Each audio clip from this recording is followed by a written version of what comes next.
مولانا سید شاہ ظہیر الدین علی صوفی صاحب قادری سجادہ نشین حضرت صوفی اعظم سے کہ اس جلسے یوم القرآن سے مخاطب فرمائیں۔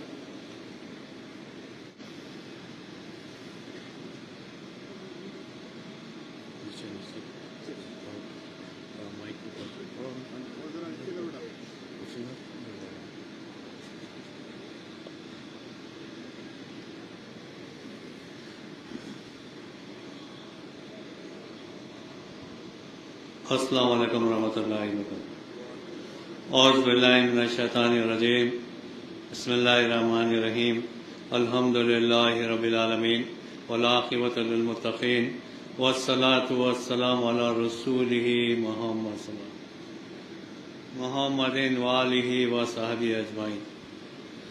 اما بعد فقال اللہ تعالیٰ فی القرآن المجید والفرقان الحمید، شہر رمضان الذی انزل فیہ القرآن هدى للناس وبينات من الهدى والفرقان۔ وقال الله تعالى في شان حبيبه إن الله وملائكته يصلون على النبي يا أيها الذين آمنوا صلوا عليه وسلموا تسليما۔ اللهم صل على سيدنا شفيعنا مولانا محمد وعلى آله سيدنا شفيعنا مولانا محمد وبارك وسلم۔ دیا روشن ہوا غار ہیرا کے دہانے سے اس کی عظمتوں کا، دیا روشن ہوا غار ہیرا کے دہانے سے اس کی عظمتوں کا، یہ محراب حرم اور عرش کے پتے پتے پہ لکھا ہے، سیاسی نفرتوں کی بھلا آگ اسے جلائے گی کیسے، سیاسی نفرتوں کی آگ بھلا اسے مٹائے گی کیسے۔ یہ قرآن کاغذوں پر نہیں سینے پہ لکھا ہے، یہ قرآن کاغذوں پر نہیں سینے پہ لکھا ہے۔ تمام اگلے صحیفوں کو کر دیا منسوخ، تمام اگلے صحیفوں کو کر دیا منسوخ۔ رسول پاک آپ کی کتاب کا کیا کہنا، رسول پاک آپ کی کتاب کا کیا کہنا۔ سنتے ہیں ڈوبنے سے جان جاتی ہے، سنتے ہیں ڈوبنے سے جان جاتی ہے، عشق مصطفیٰ میں ڈوبنے سے جان میں جان آتی ہے، عشق مصطفیٰ میں ڈوبنے سے جان میں جان آتی ہے، عشق مصطفیٰ میں ڈوبنے سے جان میں جان آتی ہے۔ میں جلسہ میں تشریف فرما مولانا مفتی محمد انوار احمد صاحب، چیف کنٹرولر ایگزامینیشن جامعہ نظامیہ ملی سے ارکان اسمبلی، خصوصاً جناب احمد بن عبداللہ بلالہ صاحب معزز رکن اسمبلی حلقہ ملک پیٹ، جناب میر ذوالفقار علی صاحب معزز رکن اسمبلی حلقہ چاند میار، جناب مرزا رحمت بیگ صاحب معزز رکن کونسل اور مجلسی ارکان بلدیہ، اور خصوصی طور پر جرسگاہ میں تشریف فرما جانشین و فرزند مقبول ملت مولانا سید قادر محی الدین قادری صاحب المعروف، جنید پاشا صاحب، اور میرے عزیز بزرگوں اور دوستوں، آپ تمام حضرات اس سے اچھی طرح واقف ہے کہ ابھی میں نے جس چیز کی آپ کے سامنے تلاوت کی وہ خدا کا کلام یعنی قرآن مجید ہے، اور اس سے بھی ناآشنا نہیں کہ آج آپ ہم کلین مجلس اتحاد المسلمین کے زیر اہتمام ایک متبرک مہینے میں جلسہ یوم القرآن کے تعلق سے یہاں پر جمع ہوئے ہیں۔ ان جلسوں کی بنیاد فخر ملت مولانا عبد الواحد اویسی علیہ رحمت و رضوان نے رکھی تھی، تاکہ لوگوں کے سامنے قرآن کے تعلیمات، قرآن کا پیغام، صاحب قرآن کا پیغام، صاحب قرآن کے تعلیمات اور موجودہ حالات اور موجودہ چیلنجز کو جیسے قرآن اور صاحب قرآن کی سیرت کی روشنی میں کس طرح ان چیلنجز کا، ان حالات کا مقابلہ کیا جا سکتا ہے، اسی مقصد کے تحت فخر ملت نے ان جلسوں کا آغاز کیا تھا، اور جیسے سالار ملت کی حیات مبارکہ میں بھی یہ جلسوں کا جیسے اہتمام کیا جاتا رہا، اور آج نقیب ملت الحاج بیرسٹر اسد الدین اویسی صاحب معزز رکن پارلیمہ اور صدر کل مجلس اتحاد المسلمین کی صدارت میں جیسے یہ جلسوں کا اہتمام کیا جا رہا ہے، اور میں سمجھتا ہوں اللہ کے فضل و کرم سے اللہ تعالیٰ کا شکر ہے کہ 23-24 سال سے جیسو ان جلسوں کو مخاطبت کا جیسو مجھے موقع مل رہا ہے، آپ کی خدمت کا جیسو موقع مل رہا ہے، لیکن آج کے جلسے میں یقیناً جیسو مقبول ملت کی کمی شدت سے محسوس ہو رہی ہے، جنہوں نے تقریباً 50-55 سال تک جسو عوام کی خدمت بلا لحاظ مذہب و ملت آپ نے تمام عوام کی خدمت کی، اور خصوصی طور پر مجلس اتحاد المسلمین کا آپ نے جسو ہر موقع پر جسو ساتھ دیا، اور جسو خصوصی طور پر جسو مقبول ملت کا جسو جو تعاون رہا ہے وہ طبقہ مشائخ کے ہر گھرانے میں یقیناً جسو مقبول ملت کا احسان ہے۔ آپ محسن جسو مانے جاتے ہیں۔ میں دعا کرتا ہوں کہ اللہ تعالیٰ ان کی قبر کو اپنے نور سے منور فرمائے، ان کے درجات کو بلند فرمائے، ان کی قبر کو کشادہ فرما دے، ان کی قبر کو جنت کی کلیوں میں سے قریب بنا دے، ان کے پسماندگان کو صبر جمیل عطا فرما، اور خصوصی طور پر جانشین و فرزند مقبول ملت میں بھی وہ خوبیاں، وہ صلاحیتیں پیدا فرما تاکہ وہ بھی جیسے قوم و ملت کی خدمت اپنے اسلاف کی طرح انجام دے سکے۔ اور میں تفصیلات میں نہیں جاؤں گا، وقت کافی ہو چلا ہے۔ ایک متبرک مہینہ رمضان مبارک کا مہینہ جو رحمتوں، برکتوں، مغفرتوں والا مہینہ ہے، ایسا متبرک و برکت والا مہینہ جس کے تعلق سے خود میرے آقا نے ارشاد فرمایا کہ اگر رمضان مبارک کی فضیلتوں کا، انعامات کا اگر اظہار ہوتا تو لوگ دعا کرتے، تمنا کرتے کہ سال تمام یہ مہینہ ایسا متبرک و برکت والا مہینہ ہے، کیونکہ اس ماہ مبارک میں ایک بندہ مومن جسو اگر ایک نفل ادا کرتا ہے تو اس کو ایک فرض کے برابر ثواب دیا جاتا ہے۔ اگر کوئی بندہ مومن اس ماہ مبارک میں ایک فرض ادا کرتا ہے تو اس کو 70 فرائض کے برابر ثواب دیا جاتا ہے، لیکن بعض احادیث میں یہاں تک آیا کہ 70 اس کی ابتدا ہے، 700 گنا تک ثواب بڑھا دیا جاتا ہے، 700 گنا تک ثواب بڑھا دیا جاتا۔ مختصراً یہ کہ رمضان مبارک کا مہینہ رحمت باری تعالیٰ کے بہاریں لوٹتے جانے کا مہینہ، رحمت باری تعالیٰ کے بہاریں لوٹتے جانے کا مہینہ ہے، انعامات لوٹتے جانے کا مہینہ، مغفرتیں، رحمتیں، برکتیں لوٹتے جانے کا مہینہ ہے۔ اس ماہ مبارک کی عظمت اور بزرگی کو ظاہر کرنے کے لیے میرے پیر خطب ربانی غوث سمدانی سیدنا عبد القادر جیلانی رضی اللہ تعالیٰ عنہ سرکار حضور غوث پاک اپنی کتاب بنیت الطالبین میں آپ جیسا مختلف سرداریاں لکھتے ہیں، اس میں آپ لکھتے ہیں کہ تمام انسانوں کے سردار حضرت آدم علیہ السلام، تمام انسانوں کے سردار حضرت آدم علیہ السلام، تمام انبیاء اور رسولوں کے سردار آپ کے اور میرے آقا محمد عربی صلی اللہ علیہ وسلم، حبشہ کے لوگوں کے سردار حضرت بلال حبشی رضی اللہ تعالیٰ، فارس کے لوگوں کے سردار حضرت سلمان فارسی رضی اللہ تعالیٰ، روم کے لوگوں کے سردار حضرت صہیب رومی رضی اللہ تعالیٰ، تمام شہروں کا سردار شہر مکہ، تمام کنوؤں کا سردار زمزم کا کنواں، تمام پتھروں کا سردار حجر اسود، تمام وادیوں کی سردار بیت المقدس کی وادی،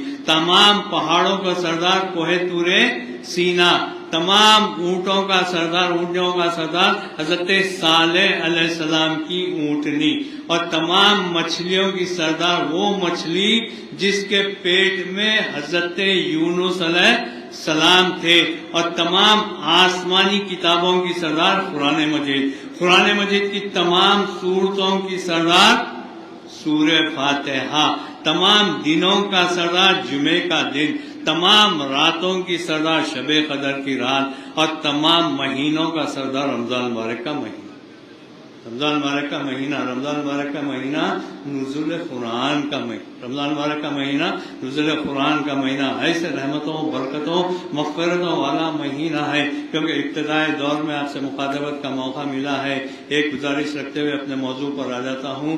میرے آقا نے ارشاد فرمایا کہ رمضان مبارک کے مہینے میں 5 خصوصیتیں میری امت کو ایسی عطا کی گئی ہے جو سابقہ کسی امت کو عطا نہیں کی گئی۔ یعنی اس حدیث سے یہ واضح ہو جاتا ہے کہ کہ پروردگار عالم نے سابقہ امتوں پر بھی جسو روزے فرض کیے گئے تھے انہیں بھی آسمانی کتابیں جسو دی گئی تھی، کہ جس طرح حضرت موسیٰ علیہ السلام کے واقعے میں آتا ہے کہ حضرت موسیٰ علیہ السلام کو پروردگار عالم نے ہم کلامی کے شرف سے مشرف فرمایا تھا اور رب کائنات سے جسو گفتگو کیا کرتے تھے، تو ایک مرتبہ حضرت موسیٰ علیہ السلام بارگاہ رب العزت میں عرض کرتے ہیں کہ باری تعالیٰ مجھے اللہ کا کلام چاہیے، کلام الہی چاہیے. تو خطاب باری تعالیٰ ہوتا ہے کہ اے موسیٰ 30 دن کے روزے رکھو، 30 دن کے روزے رکھو، رکھ کے کیا کرنا، فلاں مقام پر آنا، فلاں وقت آنا، وقت مقررہ پر آنا، نہ صرف وقت مقررہ پر بلکہ اس سے پہلے تمہیں آنا اور وہی لانے والے فرشتے کا جیسے تمہیں انتظار کرنا. وہ حضرت موسیٰ علیہ السلام تھے، وہ حضرت موسیٰ علیہ السلام تھے. لیکن آپ کے میرے آقا محمد رسول اللہ صلی اللہ علیہ وسلم وما ارسلناک الا رحمت للعالمین ہے. جب آیت قرآنی آیت ربانی کا نزول شروع ہوا تو خطاب باری تعالیٰ ہوتا ہے کہ حبیب آپ کو اللہ کا کلام لینے کے لیے کہیں جانے کی ضرورت نہیں ہے، کہیں آنے کی ضرورت نہیں ہے. آپ جہاں پر ہوں گے جبرائیل وہاں پر آئیں گے، آپ جہاں پر ہوں گے جبرائیل وہاں پر آئیں گے. آپ مکے میں ہوں گے تو جبرائیل مکے میں آئیں گے، آپ مدینے میں ہوں گے تو جبرائیل مدینے میں آئیں گے. آپ جیسا میدان بدر میں ہوں گے تو جبرائیل وہاں پر آئیں گے، آپ میدان احد میں ہوں گے تو جبرائیل وہاں پر ہوں گے. آپ سفر و حضر جہاں کہیں بھی ہوں گے، حتیٰ کہ آپ حجر عائشہ میں بھی ہوں گے تو جبرائیل وہاں پر آئیں گے. اللہ کا کلام لینے کے لیے آپ کو کہیں جانے کی ضرورت نہیں، کہیں آنے کی ضرورت نہیں. لیکن موسیٰ علیہ السلام سے خطاب ہوتا کہ موسیٰ 30 دن کے روزے رکھو. تو سابقہ انبیاء کرام پر بھی، سابقہ امتوں پر بھی روزے فرض کیے گئے تھے. اسی طرح میرے آقا نے ارشاد فرمایا کہ میری امت پر بھی روزے فرض کیے گئے ہیں، لیکن میری امت کو 5 خصوصیتیں ایسی عطا کی گئی ہے جو کسی سابقہ امت کو عطا نہیں کی گئی.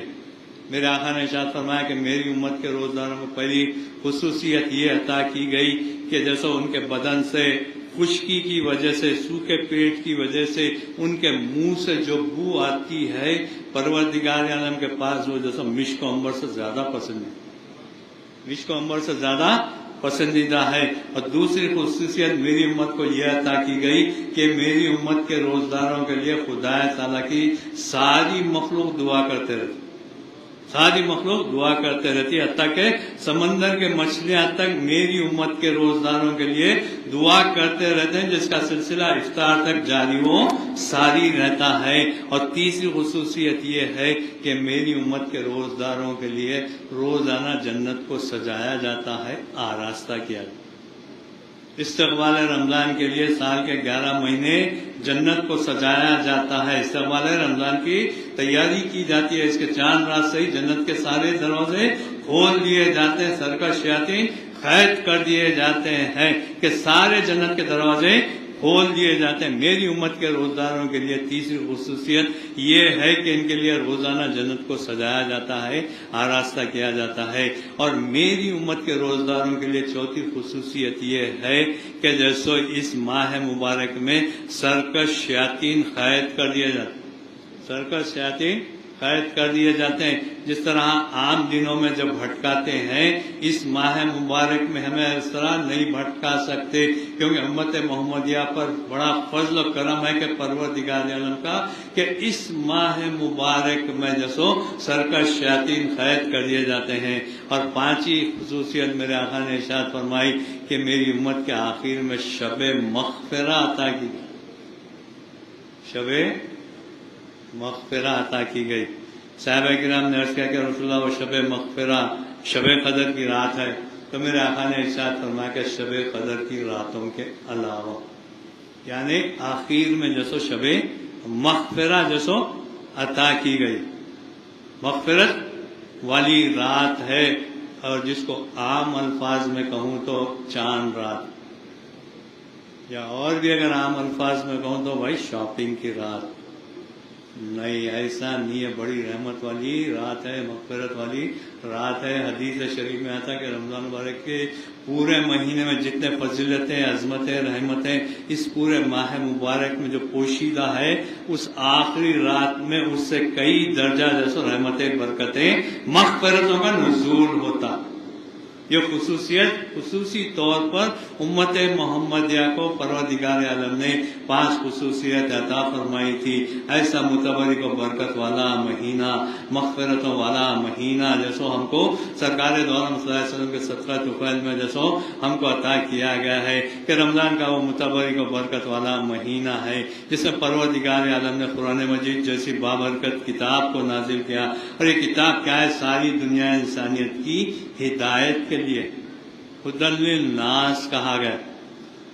قرآن کا نزول نہ صرف مسلمانوں کے لیے، بھائی یقیناً مسلمانوں کے لیے قرآن کا نزول ہے، لیکن قرآن کا نزول نہ صرف مسلمانوں کے لیے. بھائی ایک سوال ہے، پروردگار عالم رب العالمین ہے یا رب المسلم؟ رب العالمین ہے نا، وہ تو مربی ہے، ہر چیز پہ اس کی ربوبیت جاری و ساری ہے. وہ رب العالمین ہے. آپ کی اور میرے آقا رحمت للعالمین ہے یا رحمت المسلمین؟ رحمت للعالمین. ہر چیز کے لیے میرے آقا رحمت ہے. ادھر رب العالمین ہے، ادھر رحمت للعالمین ہے.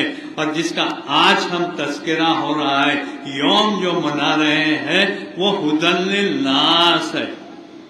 ساری دنیا انسانیت کی ہدایت کے لیے اسے نازل کیا گیا. یہ حق و باطل میں فیصلہ کرنے والی کتاب، بتانے والی. فرقان حمید کہا گیا، قرآن مجید بھی کہا گیا، فرقان حمید بھی کہا گیا کہ حق و باطل میں فیصلہ کرنے والی کتاب ہے، بتلانے والی ہے کہ یہ حق کا راستہ ہے، باطل کا راستہ ہے. فرقان حمید ہدی للناس. اور ایک قرآن کی ایک اور ایک آیت ہے سورہ بقرہ میں جس میں ارشاد باری تعالیٰ ہوتا ہے کہ الف لام میم ذالک الکتاب لا ریب فیہ ہدی للمتقین. ہدی للمتقین. اس میں جیسا خطاب باری تعالیٰ ہوتا ہے ہدی للناس، اس میں ہدی للمتقین. قرآن کی دونوں آیتیں، لیکن ایک میں جیسا ساری دنیا انسانیت کی ہدایت کے لیے، اور دوسری آیت میں ارشاد باری تعالیٰ ہوتا ہے کہ ہدی للمتقین. یہ صرف متقین کی ہدایت کے لیے. کیا قرآن کی ان دونوں آیتوں میں تضاد نہیں ہو سکتا؟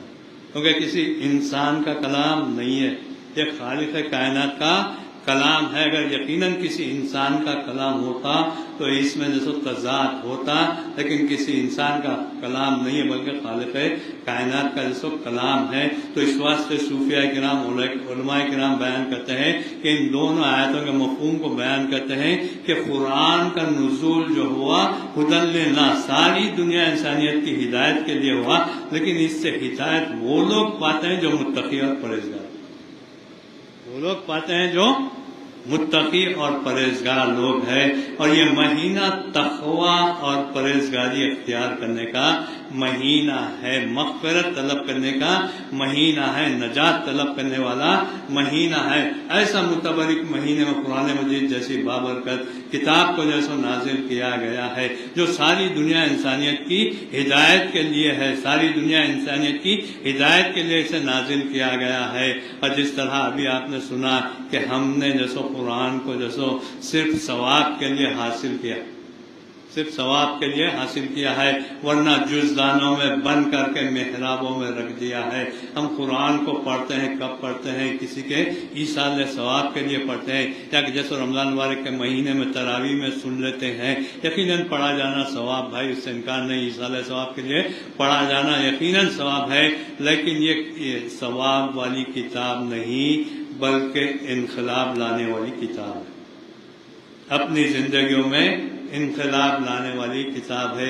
آج سے 1400 سال پہلے جس طرح قرآن جسو دنیا انسانیت میں ایک انقلاب لایا تھا، عمر فاروق سنتے ہی جیسا مشربہ اسلام ہو گئے. طفیل بن عمر دوسی رضی اللہ تعالیٰ جیسے بڑے شاعر، مصر کے بڑے شاعر، ایک واقعہ ان کا ذہن میں آ رہا رکھتے ہوئے رخصت ہو جاؤں گا. حضرت عمیر بن طفیل عمیر دوسی رضی اللہ تعالیٰ عنہ کے تعلق سے تاریخ میں آتا ہے کہ مصر کے قریب جیسو آپ ایک قبیلے میں رہتے تھے اور پروردگار عالم نے آپ کو ظاہری طور پر جیسو مال و دولت سے سرفراز فرمایا تھا اور آپ کو سرداری بھی عطا فرمائی تھی اور آپ کو علم و فضل سے بھی سرفراز کیا تھا.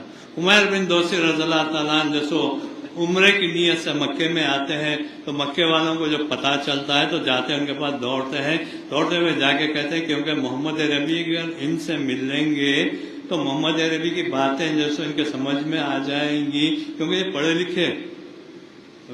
لکھے اور جب یہ اگر سمجھ جائیں گے مشربہ اسلام ہو جائیں گے تو ان کے اثر سے پورا قبیلہ مشربہ اسلام ہو. تو لہٰذا کیا کریں گے ہم جیسو ان کو روکیں گے. طفیل بن عمیر دوسی رضی اللہ تعالیٰ جب مکے میں آتے ہیں تو قریش کے لوگ ابو جہل ان کے پاس جا کے کہتے ہیں کہ دیکھو ہمارے شہر میں ایک شخص ہے جو دیوانہ ہو گیا, نعوذ باللہ, اپنے لوگوں کو آبائی دین سے پھیر رہا ہے, ان کی باتوں کو تم نہیں سننا, نہ جانے ان کی باتوں میں کیا اثر ہے, جو ایک بار ان کی بات سنتا ہے انہی کا ہو کر رہ جاتا ہے.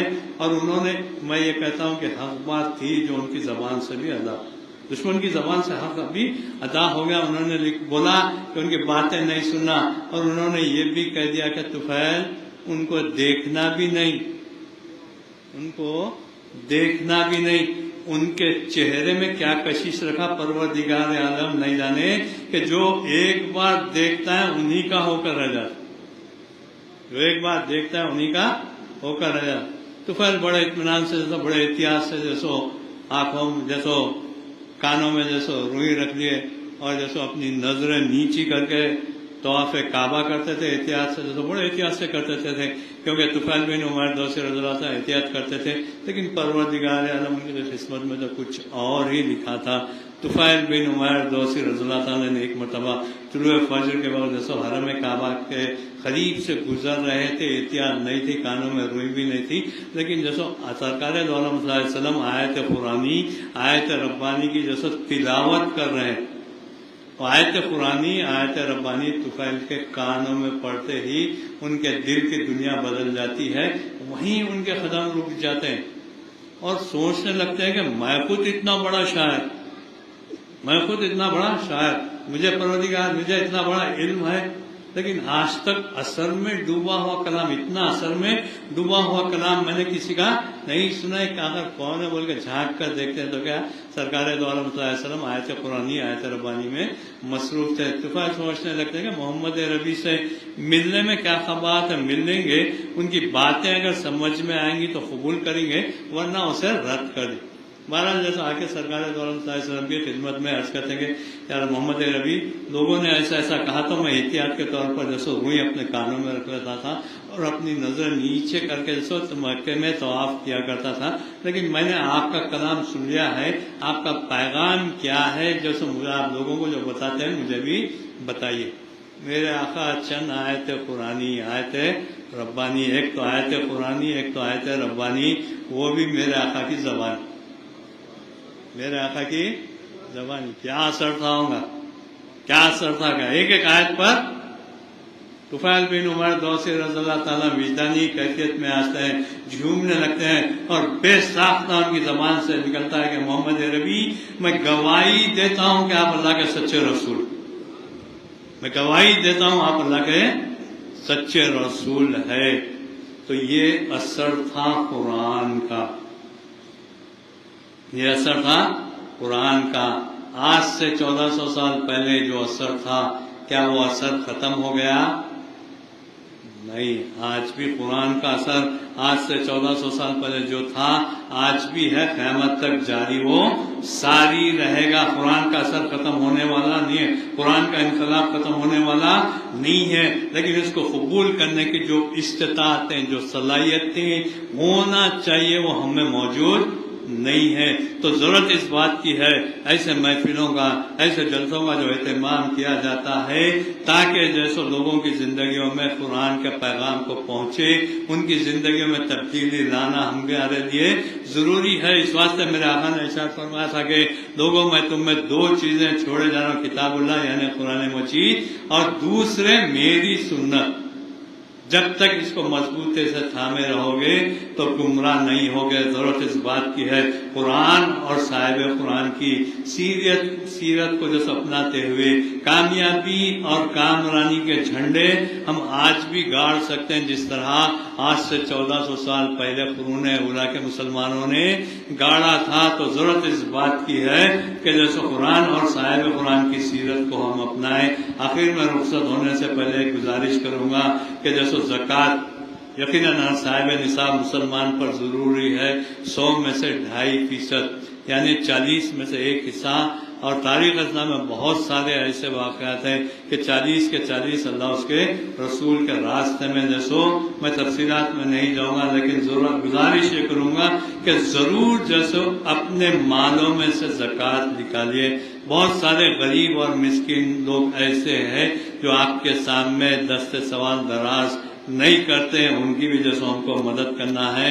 اور میں خصوصی طور پر آپ تمام حضرات سے خواہش کروں گا کہ زکوٰۃ کا جو مال ہے دینا اگر آپ چاہ رہے ہیں تو دینی مدرسوں کو دیجیے. اہل سنت الجماعت کی بنیاد جن مدرسوں پر ہے ان مدرسوں کو دیجیے، کیونکہ ان مدرسوں کے جو ظاہری آمدنی ہے وہ کم ہو گئی ہے. تو اس واسطے آپ کی اور میری ذمہ داری یہ بنتی ہے کہ ہم دینی مدرسوں میں زیادہ سے زیادہ زکوٰۃ کا حصہ دیں. اور خصوصی طور پر میں آپ سے خواہش کروں گا، یہ میری اپنی ذاتی خواہش ہے کہ جنوبی ہند کے عظیم دینی درسگاہ جامع نظامیہ جو 155 سال سے بھی زیادہ جیسے امت محمدیہ کی خدمت کرائے، نہ صرف جیسو جنوبی ہند، نہ صرف ہندوستان بلکہ دنیا کے ہر کونے میں اللہ کے فضل و کرم سے جامع نظامیہ کے فارغین جیسا موجود ہے. تو میری خواہش ہے کہ دینی مدرسوں کو مدد کیجیے. اس میں بہتر ہے کہ جامع نظامیہ کو دیجیے یا آپ کا جو دل چاہے، لیکن جو مدرسوں کی بنیاد عقائد اہل سنت پر ہو ان مدرسوں کو دینے کی کوشش کیجیے. اللہ تعالیٰ سے دعا ہے کہ اللہ تعالیٰ اس بیان شریف کو قبول فرمائے اور جو کچھ کہا گیا سنا گیا بولنے والے سننے والوں کو اس پر عمل کرنے کی توفیق عطا فرما. اے باری تعالیٰ جتنے حاضرین ان کے دلی مقاصد پورے فرما. آمین ثم آمین برحمتک یا ارحم الراحمین والحمد للہ رب العالمین.